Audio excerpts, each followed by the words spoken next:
Arithmetic progression को शुरू करेंगे। इसको हम शॉर्टली एपी भी बोलते हैं। देखो, सबसे पहले हम समझते हैं कि अर्थमेटिक प्रोग्रेशन होता क्या है। देखो, कई बार हमें डाटा जो होता है कुछ सीरीज में मिलता है। सीरीज में मतलब उसमें बहुत सारी टर्म्स अरेंज्ड हुई होती हैं, ठीक है। तो ऐसे जो डाटा जो अवेलेबल होता है हमारे पास, उनमें से कुछ सीरीज को हम अर्थमेटिक प्रोग्रेशन बोलते हैं। देखो, बहुत तरह से सीरीज को अरेंज किया जा सकता है।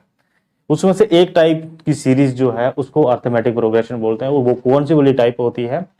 जब डाटा जो है, जैसे सपोज करो हम एक सीरीज लेते हैं, इवन नंबर लिखते हैं। वन इवन नंबर नहीं होगा, 2, 4, 6, 8, 10 एंड सो ऑन। ये भी एक डाटा है जो सीरीज में अवेलेबल है आपको, ठीक है। अब इस सीरीज में आपको क्या है कि जो हर एक टर्म है, नेक्स्ट टर्म जो है वो एक गिवन नंबर से इंक्रीज हो रही है। गिवन नंबर का गैप आ रहा है। जैसे 2 से 4 के बीच में 2 नंबर का गैप, 4 से 6 में भी 2 नंबर का गैप, 2 का, इसके अंदर भी 2 का गैप। तो ऐसी सीरीज जिसमें जो टर्म्स हैं वो किसी एक इक्वल नंबर से इंक्रीज या डिक्रीज होती हुई आगे बढ़ रही है, ऐसी सीरीज को हम बोलते हैं अरिथमेटिक प्रोग्रेशन या सिंपल एपी। मतलब ऐसी कोई सीरीज, इस तरह का डाटा जिसमें टर्म्स जो हैं उनके बीच में जो डिफरेंस है वो सिमिलर है, मतलब एक कॉमन डिफरेंस से वो मूव करती हुई आगे चल रही है, ठीक है। और ये डिफरेंस जो है, ये देखो, ये मूव करते हुए डिफरेंस जो है उसको इंक्रीज करते हुए जा सकती है। मींस 2 ऐड करती हुई आगे प्रोसीड कर सकती है, या 2 को कम करती हुई प्रोसीड कर सकती है। मतलब जो कॉमन डिफरेंस है उससे उसको ऐड करती हुई या उसको सब्ट्रैक्ट करती हुई प्रोसीड कर सकती है। मींस इंक्रीजिंग ऑर्डर में भी जा सकती है, डिक्रीजिंग ऑर्डर में प्रोसीड कर सकती है। मगर फर्क ये होगा कि उनमें जो डिफरेंस होगा टर्म्स के बीच में वो एक सिमिलर डिफरेंस होगा, ठीक है। इस सिमिलर डिफरेंस को हम कॉमन डिफरेंस बोलते हैं। कॉमन डिफरेंस, और इसको हम डी से डिनोट करते हैं। कॉमन डिफरेंस डी से, ठीक है, जो इन टर्म्स के बीच में गैप आता है। और इस डी को निकालने का तरीका होता है, जो नेक्स्ट टर्म होती है उस टर्म से पहली वाली टर्म को निकाल दो। जैसे अगर आप सेकंड टर्म है, सेकंड टर्म में से a1 निकाल दो, मतलब a2 माइनस a1 करोगे, जो डिफरेंस आएगा that is the common difference. 6, 4, मतलब a3 से a2 निकाल दो।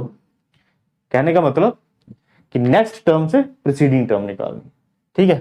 जो टर्म आप सेलेक्ट करो उसमें से पिछली वाले टर्म को सब्ट्रैक्ट करना, और जो उनके बीच में डिफरेंस आ जाएगा that is a common difference, ठीक है। तो जब इस तरह से कोई सीरीज प्रोग्रेस करती हुई चलती है, मतलब एक कॉमन डिफरेंस से इंक्रीज या डिक्रीज होती हुई प्रोसीड करती है, that series is known as arithmetic progression, ठीक है। इसकी जो फर्स्ट टर्म होती है उसको a1 बोलते हैं, या सिंपली a भी लिखते हैं, ठीक है। फर्स्ट टर्म और डिफरेंस, जब आपको फर्स्ट टर्म और डिफरेंस पता होगा तो आप सीरीज ऑटोमेटिकली बना सकते हैं। क्यों? क्योंकि जब a1 दिया है उसमें d डालो तो a2 बन जाएगी, a2 में अगेन डिफरेंस डालो, जो भी डिफरेंस है उसको डालो, a3 बन जाएगी, फिर a4 बन जाएगा, डिफरेंस डालते डालते तो सो ऑन प्रोसीड करती हुई चलेगी। तो आप एक एपी बनाने के लिए आपको क्या जरूरी है? कॉमन डिफरेंस और फर्स्ट टर्म आपको अगर पता हो तो आप एपी बना सकते हो इजिली। अब इस चैप्टर में जो आपको 10th क्लास में अरिथमेटिक प्रोग्रेशन आपने पढ़नी है, इसमें आपको टोटली 3 एक्सरसाइज हैं। 3 एक्सरसाइज 5.1, 5.2 और 5.3, 3 एक्सरसाइज हैं। इन एक्सरसाइज में आपने क्या पढ़ना है? फर्स्ट एक्सरसाइज में हम सिंपली पढ़ेंगे, एक अरिथमेटिक प्रोग्रेशन को पहचानेंगे कि अगर कोई सीरीज आपको दी है, डाटा दिया हुआ है सीरीज में, तो उसमें वो सीरीज जो है एपी है कि नहीं है, मतलब एक एपी को पहचानना आपको, ठीक है। एपी की पहचान करना, और एपी में आपको डिफरेंस निकालना बताया, पूछा होगा कैसे डिफरेंस निकालेंगे, कॉमन डिफरेंस बताओ कितना है, ठीक है, फर्स्ट टर्म कितनी है, ठीक है, ये पूछा होगा। या फिर डिफरेंस और फर्स्ट टर्म दी होगी तो आपको एपी बनाने के लिए बोलेंगे वो। तो इस तरह के क्वेश्चन हम सॉल्व करेंगे 5.1 में। 5.2 में हम क्या करेंगे, देखो जब आपके पास एक एपी होती है, एक सीरीज प्रोग्रेस कर रही होती है, तो फिर आप इसमें से कोई भी टर्म फाइंड कर सकते हैं, इसमें से कोई भी टर्म फाइंड कर सकते हो। जब आपको इसकी सीरीज की आपको और फर्स्ट टर्म डिफरेंस पता होगा, फर्स्ट टर्म भी पता होगी, डिफरेंस भी पता होगा, तो आप कोई भी टर्म बता सकते हो आगे। जैसे नेक्स्ट ये वाली कौन सी वाली टर्म है, ये पहली है, सेकंड, थर्ड, फोर्थ, फिफ्थ।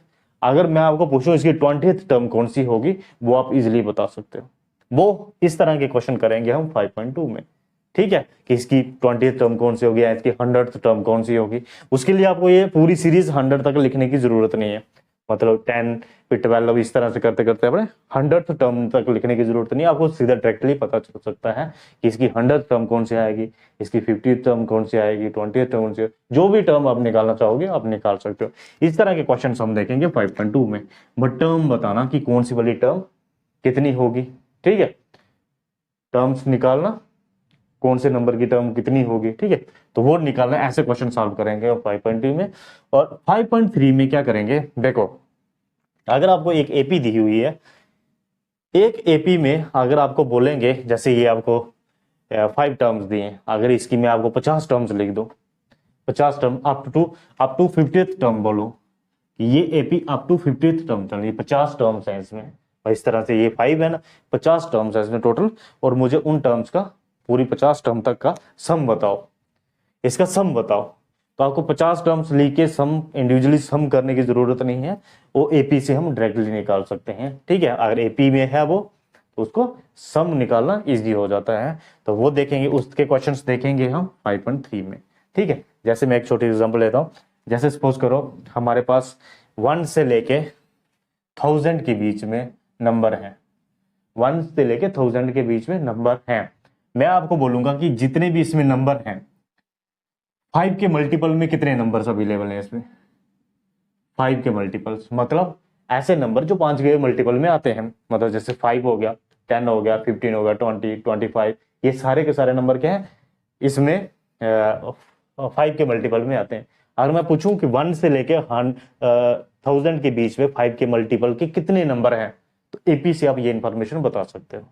ठीक है, और 5 के मल्टीपल में जितने नंबर हैं उनका सम बताओ, टोटल सम बताओ कितना होगा, जैसे 5, 10, 15, 20, इनका सम बताओ कितना होगा, पूरा ऐड करेंगे तो कितना आएंगे, तो वो भी बता सकते हैं हम। ठीक है, तो एपी से हम ये सारी चीजें निकालना सीखेंगे।